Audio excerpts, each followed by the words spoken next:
वो बस MIT में एक जैनीटर था। एक दिन जब वो फ्लोर पोंछ रहा था, उसकी नजर एक मैथ प्रॉब्लम पर पड़ी जो ब्लैक बोर्ड पर लिखी थी। उसे बिल्कुल भी नहीं पता था कि ये दुनिया की सबसे मुश्किल एडवांस्ड फोरियर इक्वेशंस में से एक थी, लेकिन फिर भी उसने उसे आसानी से सॉल्व कर दिया। ऐसी इक्वेशंस इतनी कॉम्प्लेक्स होती हैं कि दुनिया में सिर्फ कुछ ही लोग उन्हें सॉल्व कर सकते हैं। उनमें से कुछ नोबेल प्राइज विनर्स भी हैं। जब प्रोफेसर ने सही सोल्यूशन देखा तो वो तुरंत भागता हुआ आया और पूछा, ये सही है? किसने किया? जैक, मैंने नहीं। मिशन, नो वे। क्लास के टॉप स्टूडेंट्स में से किसी ने भी क्रेडिट नहीं लिया। तब प्रोफेसर को समझ आया कि MIT ने एक नया जीनियस डिस्कवर किया है, लेकिन कोई भी सोच नहीं सकता था कि ये जीनियस एक वाइट जेनिटर हो सकता है। प्रोफेसर ने एक वादा किया था, जो भी सेमेस्टर के एंड तक इक्वेशन सॉल्व करेगा उसे टॉप एकेडमिक क्रेडिट मिलेगा और उसका नाम MIT की हिस्ट्री में लिखा जाएगा। शोहरत और इज्जत, सब कुछ एक साथ। लेकिन इसमें सिर्फ एक दिन लगा। कैंपस के स्टूडेंट्स देखने आए कि इस प्रॉब्लम को सॉल्व किसने किया है, लेकिन वो रहस्यमय जीनियस कभी सामने नहीं आया। तो प्रोफेसर ने एक नई चैलेंज इश्यू की। उसने और उसके एक कोलीग ने मिलकर एक और प्रॉब्लम बनाई जो उन्होंने सॉल्व करने में 2 साल लगा दिए थे। उस इक्वेशन को ब्लैक बोर्ड पर हॉलवे में लिख दिया गया। उम्मीद थी कि वो जीनियस उसे देख लेगा। उस रात जब वो सफाई कर रहा था, उसने नई इक्वेशन देखी और फिर से सॉल्व करने लगा, लेकिन इस बार प्रोफेसर ने उसे एक्ट में पकड़ लिया। शुरू में प्रोफेसर को लगा कि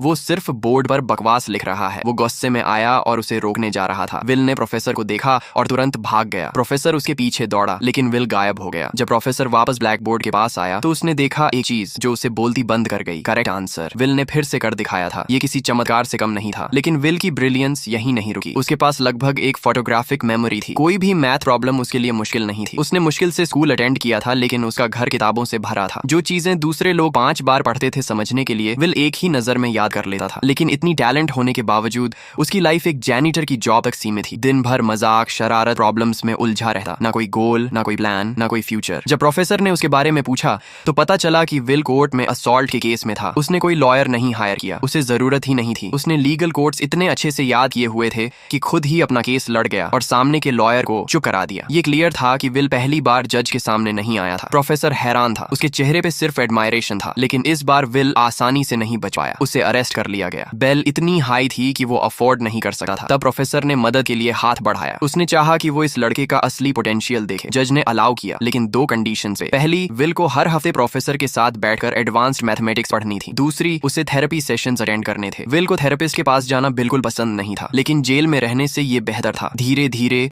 उसने प्रोफेसर को अपनी ब्रिलियंस दिखानी शुरू की। कोई भी इक्वेशन चाहे जितनी भी कॉम्प्लेक्स हो, विल कुछ ही मिनट्स में सॉल्व कर देता। कभी कभी तो प्रोफेसर भी उसकी स्पीड पकड़ नहीं पाता। एक बार प्रोफेसर ने उसके कंधे पे हाथ रखा। उसने विल में एक फ्यूचर देखा, लेकिन विल जिद्दी था। वो किसी को भी अपने दिमाग या दिल के करीब नहीं आने देता था। हर थेरेपिस्ट के सामने वो उनकी वीक पॉइंट्स ढूंढता और उन्हीं के शब्दों को उनके खिलाफ इस्तेमाल करता। हर एक थेरेपिस्ट को वो उनकी लिमिट तक पुश करता। 5 थेरेपिस्ट ट्राई किए, सब फेल हो गए। कोई भी विल तक नहीं पहुंच पाया। तो प्रोफेसर ने अपने कॉलेज के एक पुराने दोस्त शॉन के पास गया। शॉन भी कभी फेम के रास्ते पे था। वो प्रोफेसर